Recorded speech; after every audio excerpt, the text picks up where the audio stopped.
Hi, this is Ryan Dole, the editor with Wisconsin Dental Association. I'm here today with Paul Holtz, the owner and founder of Holt Dental Supply Company, and more recently of DogsInVests, a service dog program here in Palmyra, Wisconsin. So it's exciting to talk with you today.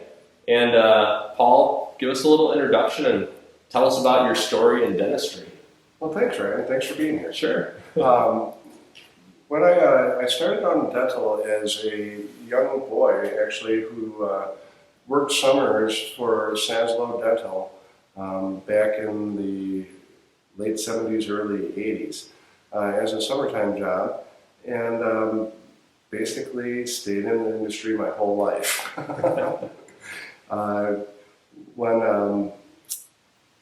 When I graduated from high school, I started working for a company called Sullivan Dental, which was an offshoot of Saslow Dental, and worked packing packages and filling orders and just working in the warehouse, and found out that I really liked the dental industry and liked the customers and the people that were involved in it.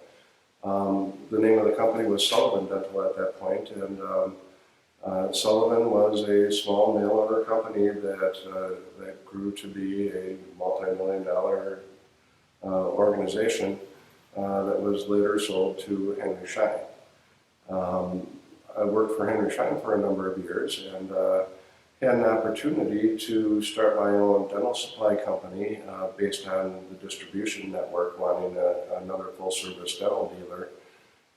So I began Holt Dental and worked at Holt Dental for 15 years. And at that point, we had to make a decision either that we were going to grow the company or that maybe it was time to look at diversification. And it turned out that it was a better idea to sell the company at the time. And we had a very nice offer from Patterson Dental, and we accepted it.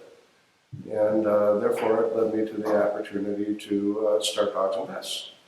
Wow, that's a great story. A lot of big names you unpacked there. It sounds like you've kind of had touch points with all those major companies along the way. It's quite a story, from where you started to being the owner and partner of a company with your own namesake, and then eventually to transition that to commercial. That's a success story.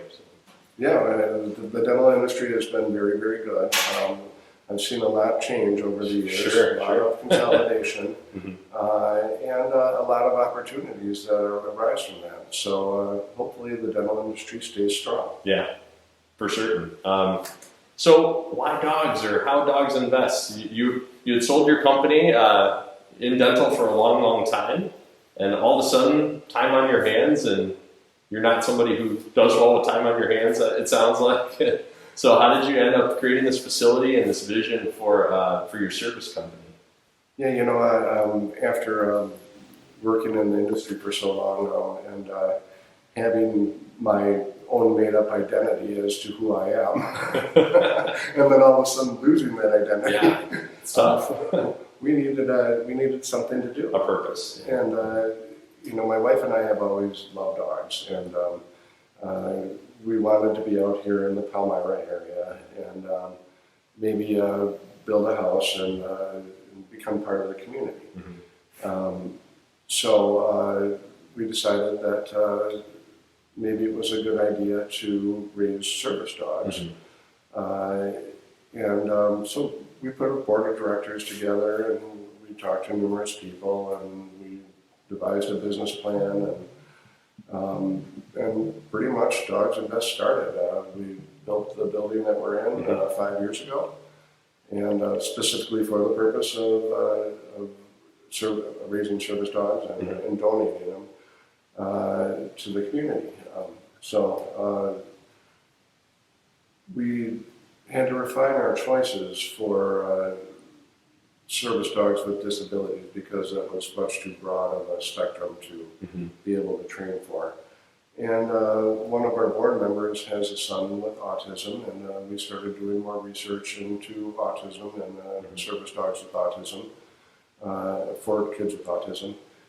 And we we came across a book called The Golden Rule, which was a model that is very, very similar to our model here at DogsInVests, where we work hands-on with the dogs and the families and the kids, and then donate the service dogs. That's great. It sounds like you had a framework and inspiration from the book and took it and ran with it. Yeah, I mean, it was a very simplistic idea that made a lot of sense. Yeah. And the benefit to the children with autism is incredible. Autism is a ever-changing condition that can be dealt with, and you can see lots of improvement, with the kids, if indeed they're spending the time to do the right things. Yeah, yeah.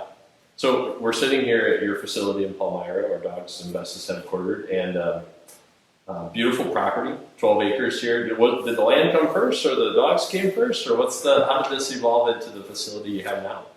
I think the land and the dogs came together, probably at the same time. The thought was we would move out to the country and have some dogs. Yeah. and then we decided, this might not be a bad idea. And once we put all our business plans together, sure, it worked out fine. Sure. And we have one of your dogs with us today. I can hear him behind me. Who do we have here? You want to introduce Fred, come. Thanks. Sit. So this is Fred. Hey, Fred. And Fred is a demo dog for us. He's actually not going to recipients. We have 8 dogs in the program currently right now. But we use Fred for training and for demonstration purposes. Fred's about 1.5 years old, and he's got about a year or more of training before he becomes really solid. But he's getting there, and he's great. We use him for training puppies when they come in. They just do what he does. Yeah, we've seen Fred around the community. He's such a sweet dog. He's becoming his own celebrity, which is great. So, what types of things happen in this room we're sitting in right now? What sort of activities during the course of the week happen here?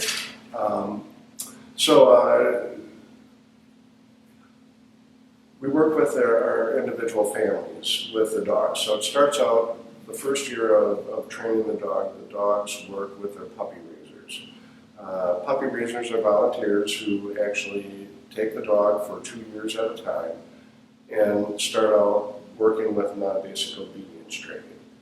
Then after that, we bring the families in, and our trainer, the puppy raiser, and the recipients and their families all work together to learn how to handle a service dog and then how to work on the different interventions that will stop the children from escalating. The whole idea or the purpose of having an autism service dog is to avoid unnecessary meltdowns and cases of personification, maybe, or just different stimming behaviors. Some of the kids have verbal or physical stimming behaviors where they'll hit their head or do other things, and the dogs are trained to intervene. Okay. So actually, the idea is to stop the problems before they happen. And thus far, it's been very successful. We have 8 dogs in the program and 8 families working with the dogs. And we've graduated 3 of them so far. Okay. One went up to Fond du Lac, one is in Milwaukee, and one went to a veteran with PTSD, and he's down in Illinois. Wow. Already success stories coming out of the program. Yeah, it's been fun. There's no reason that they can't be a success. The dog that went down to the veteran for PTSD was too high of a drive for a dog that would work with children, but it worked out great to be with an adult. Perfect. Yeah. So it's really a matchmaking process, finding the right trainers, the right family to receive the dogs, and then the right dogs with the right temperament. So. Right, and part of it is selecting the dogs correctly. Yeah. Yeah. Which we've gotten pretty proficient at. Yeah. Yeah. Anything else you want to share with us about DogsInVests or what the plans are for the future? Yeah, so DogsInVests is a not-for-profit. My wife Michelle and I pretty much fund DogsInvest, but we are coming into our 5th year, and we go through what is called a public funding test that is done with the state, and that means that 30% of the proceeds or the revenue that DogsInvest generates has to come from the general public. Obviously, Michelle and I have started DogsInvest, and we are working on trying to keep our expenses as low as we can. We only have one employee. Everybody else is a volunteer. And pretty much we're trying to raise smaller donations to meet the public funding test. We have a new venture with the Caledonia prison system where 2 of our puppies are going to go down to the prison and be raised at the prison. Wow, interesting. So that's a new step for us. Wow.